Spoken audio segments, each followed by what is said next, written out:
I'm excited to unbox Playspark with you. I'm so excited. They always have the cutest packaging. And while I am unboxing and showing my new Pete's feeding, well, it's not even Pete's feeding specific, but like pediatric SLP attire, then I'll answer some questions. So first question I'm going to answer while I open up my bag is, why did I decide on speech language pathology, and like why specifically feeding? So I actually, when I went to school, I was kind of like, wasn't sure if I wanted to be a teacher or a pediatrician. Those were the kind of two that I was in between. Knew I wanted to work with kids, and I ended up, my mom actually was like, hey, have you ever heard of a speech language pathologist? And I was like, no, I don't know what you're talking about. And so I went and observed somebody at the local hospital who did both like adults and peds, inpatient, outpatient, and kind of like rotated. So I kind of got to see like a little bit of everything. And I was like, wait, I love this, because it was just like the perfect mix of getting to work with kids and support like development, but also like the medical side of it. And that kind of goes into why I ended up in pediatric feeding as sort of my like niche, is because I love the medical side of stuff. And so when I was learning about all the different things you can do with speech language pathology and as an SLP, I just like really fell in love with the medical aspect of peds feeding and swallowing, and how you get to collaborate with so many other providers. And I loved that aspect of it. So that's kind of how I ended up there. While I was in grad school, I had a placement with peds feeding, and I just like further fell in love with it. And then it just, the rest is history. So let's open up our Playspark order. Oh my goodness, I'm so excited. Okay.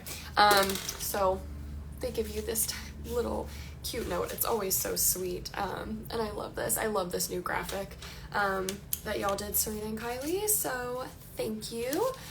Okay, shirt number 1, and then I will answer the next one. So this is the first one. It says, non-compliance is self-advocacy, and it's just so cute. I love it. I'm really excited about it. If y'all don't know about Playspark, you should just, and no, I do not get anything if you order from them. I just absolutely love everything that they do, and all their apparel. It's just the cutest. I literally wear it every day to work with like scrubs or joggers. Okay, second question. While I go and show you another one, what do I think about SOS? So I have never taken the SOS course, so I can't speak specifically to SOS, but I think just like with all courses, you really need to there's usually not like one set way that every single patient will benefit from. Like there's not one specific method for every single patient. And so I would say that like, I'm sure there's valuable things that you can get in that course. Just, pay attention to that. I know a lot of the underlying, Hannah, it's called Playspark. And they're on Instagram and everything. I think it might be like play-spark or play_spark on Instagram, something like that. But I'm sure if you search Playspark that it would show up. But anyway, but the underlying, philosophy with SOS is systematic desensitization. And I've actually made a post on this before, and I'll reshare it to my story after this live, because systematic desensitization is a strategy that can be beneficial for a very select few patients. And one of the ways that you can determine if it's going to be beneficial to them is if they have the intrinsic motivation to participate in it. And that's kind of where like that internal motivation piece is kind of where sometimes systematic desensitization ends up being an approach that is more harmful than good. And so we can use that approach to help some clients, but we have to be really careful on how we approach it. So that's kind of my thoughts there. But I haven't taken the specific course. I can't really give you direct information on there. I respect Dr. K. Toomey. We've been on some conference committees before together, and I really value her insight and her expertise and stuff. I think it's just like I said with anything, and I'd expect the same from my course. Like, not every single thing you learn is going to be important for every single patient you see. Just take what's valuable, modify it, use it within the evidence-based practice triangle, and go from there. Okay, I'm going to show another shirt. This one's the feeding shirt, and I was really excited about it. Actually, I already had it in the other color, but like of course just need more. So this is the feeding shirt. It says, embrace all forms of feeding. It's so cute, and I love the simplicity of it. I think that's why I like so much, like these designs so much. So, and I love this green. Green is part of my business color, so yay. That's also why my kettle in the background is green, because I love it. Okay, I'll show one more shirt, and then as I'm talking, y'all, too, if there's more questions, please drop them in. Next question was thoughts on chronic aspiration and lung development, like asthma, chronic lung disease in pediatrics. This is a good one. Oh my gosh. Meet kids where they are, and I got it in the cropped. It's so cute, and purple, my favorite color. Okay, so chronic aspiration. There's this really good article. I actually pulled it up when I saw this question by Torres Silva, and it's called Chronic Pulmonary Aspiration in Children, Diagnosis and Management. And I think it's just a really good one that's like very clinically applicable in terms of like what we need to think about with diagnosing it and managing it. And really so much that goes on with like chronic aspiration is recognizing that in pediatrics, the lungs are still developing. So we need to do everything that we can to reduce aspiration from occurring. Especially if this is a child who has lung compromise, has a history of respiratory infections, we need to be even more careful about the decisions that we're making. With that being said, we need to also collaborate with the team to try to make it so that the child does not just continue to aspirate. Because if we put a child on something like a modified diet and we do not implement anything to try to get them past that, then aspiration could just continue to happen. Again, depending on diagnosis, there are certain progressive diagnoses that we have to be careful about because the swallow is not likely to get better. So like the motor learning that we're using is more to try for maintenance, but we still need to monitor more carefully. So there's a lot of, nuance to that. But thoughts of that is just if I'm working with a child who has chronic aspiration, just collaborating with the medical team, have to make every decision team-based, and really like interdisciplinary in our decision making. Also really want to try to figure out the why behind it. Of course, idiopathic pharyngeal dysphagia can happen, but oftentimes there is something medical that was going on, and so want to know more about like that specifically. And if we can figure that out, is it anatomical, is it physiological, neurological, is it because of, another underlying diagnosis of some kind? That's what we want to figure out. So those are kind of my thoughts there. Okay, I'm going to show another shirt, and then I saw somebody put a question below, and so I will answer that. Here's another one, which is it's just so cute. It doesn't have any words on this one, but I love it. This is a good one to even just like wear out and about, even when I'm not doing therapy. Okay, question. It says, does gas with breast milk indicate potential future feeding issues / allergies / etc.? Not necessarily. Gassiness in babies is very, very common, very, very normal. However, if the gassiness causes discomfort or pain or,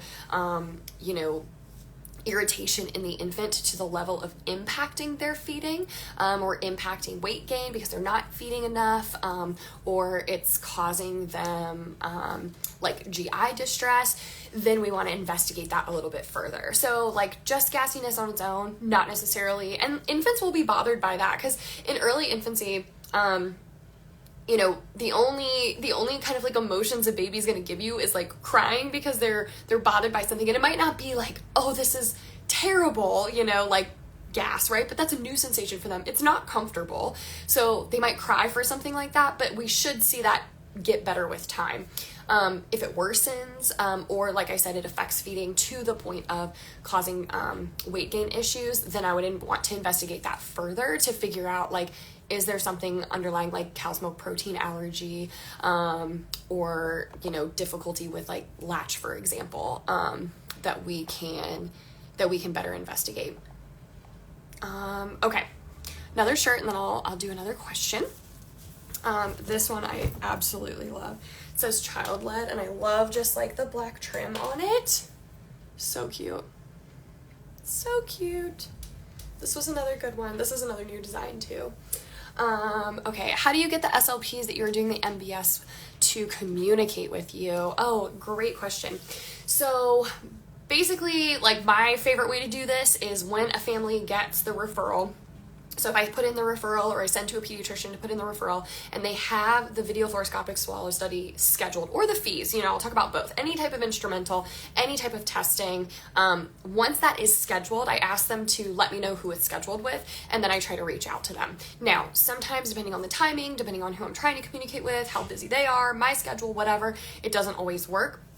So if that is the case, then I will oftentimes have the family put in the notes in their phone, or I will write something up with hey, I would really love if while you're doing the instrumental, you look at this. Here's the things we've been doing. Here's what I want to see. This is where the direction we're thinking about going. How, can I go from there? So really navigating that, because my goal is I don't want the families to feel like they have to do all the advocacy when they go to that instrumental. I want them to go and know they're equipped with all the information that they need, or I've already talked to the provider to make that a little bit easier, a little bit more seamless for them, because things like white coat syndrome, that's very, very real, and they could get there and be I don't know, we're here for a swallow study because the SOP, outpatient SOP said we need it, and then I don't know where to go from here. So really trying to help navigate that, and recognizing that it's also just a very stressful situation. It can cause some medical trauma, so being very cognizant of those pieces. But I would say that's kind of the main way that I get them to communicate with me, is trying to reach out beforehand. The other thing with all types of networking and reaching out to providers in your area in general is even doing so before there's something urgent. So just going ahead and making those connections, just writing a note, doing a lunch and learn or in services, so you can kind of just talk to them about what you do, put a face to a name, and that can just make such a difference in building that relationship and rapport. And then one of my other favorite things is when I am seeing a child and we refer out to a provider, we refer out to someone for an instrumental or anything else, GI testing, ENT, pulm, whatever it is, once we have figured out what's going on in that, that referral, and I'm seeing feeding therapy progress, or I'm seeing oh, we're going to discharge now, great, we figured out this, and so now we're good to go, is re-following up with that provider to thank them for seeing the child, listening to the family, hearing them out, talking about things with me, creating a plan of care together, because sometimes those providers see the child once or twice, and then that's it. And so I like to follow up with them to let them know hey, you were so pertinent to this child's progress and success and whatever we were doing. So okay, how cute, where did I get the shirts? Playspark, thank you Hannah for saying it. Yes, Playspark, this is my last one, and then I'll answer one more question. Co-regulate and connect. I mean look at this shirt. This kind of looks, I'm not gonna lie, straight out of the 70s, and I love every bit of it. This is also a cropped one, which I'm excited about. Oh, I'm so excited for all my new shirts. Okay, let me scroll and see. Yeah, I have kids that are not performing at all during the MBS. Yeah, absolutely. That is a big one.